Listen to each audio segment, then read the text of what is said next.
रत्नागिरीतल्या भोसले घाटातल्या धोकादायक वळणाला अखेर आता पर्याय मिळालाय। वळणाची तीव्रता कमी करण्यासाठी 500 मीटर वाढीव रस्त्याचं काम केलं जाणार। 10 मीटर उंच संरक्षक भिंत भरावाचं काम आता युद्धपातळीवर सुरू आहे। मुंबई गोवा महामार्गावरच्या खेड तालुक्यातल्या भोसले घाटातलं धोकादायक वळण वाहन चालकांसाठी अक्षरशः मृत्यूचा सापळा ठरलाय। तीव्र उतार आणि यू आकाराच्या वळणामुळे इथं वारंवार अपघात घडत असून अनेक वाहनं संरक्षक भिंतीवर जाऊन आदळतात। या अपघात प्रवण ठिकाणी आता महामार्ग विभागाकडून मोठी उपाययोजना सुरू करण्यात आली।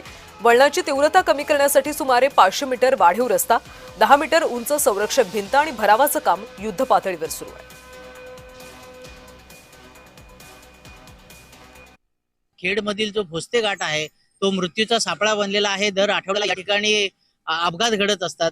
त्याचं कारणही तसंच आहे, कारण भोसले घाटात गोव्याकडून मुंबईला जाताना तीव्र उतार आहे आणि यू आकाराचं या ठिकाणी वळण आहे। त्यामुळे आता महामार्ग विभागाने येथील अपघात कमी व्हावेत यासाठी उपाययोजना सुरू केलेल्या आहेत। आपण माझ्या पाठीमागे बघू शकता की या ठिकाणी महामार्ग विभागाने भोसले घाटातलं जे वळण आहे ते थोडं त्याची रस्त्याची रुंदी वाढवण्याचं काम हाती घेतलेलं आहे। खरं तर जो मुख्य रस्ता आहे, जी मुंबईकडे जाणारी लेन आहे, त्या लेन पासून 10 मीटर इतकी बाहेर तो रस्ता वाढवला जात आहे।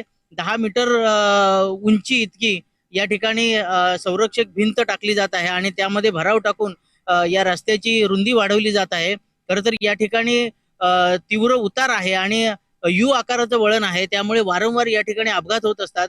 भोसले घाटातील अपघात आहेत त्याची जी तीव्रता आहे किंवा अपघातांची संख्या आहे ते कमी करण्याचा प्रयत्न या ठिकाणी महामार्ग विभागाकडून केला जात आहे।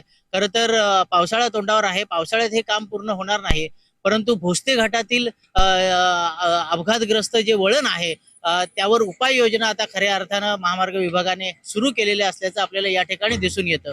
योगेश भांडागळे, जय महाराष्ट्र, रत्नागिरी।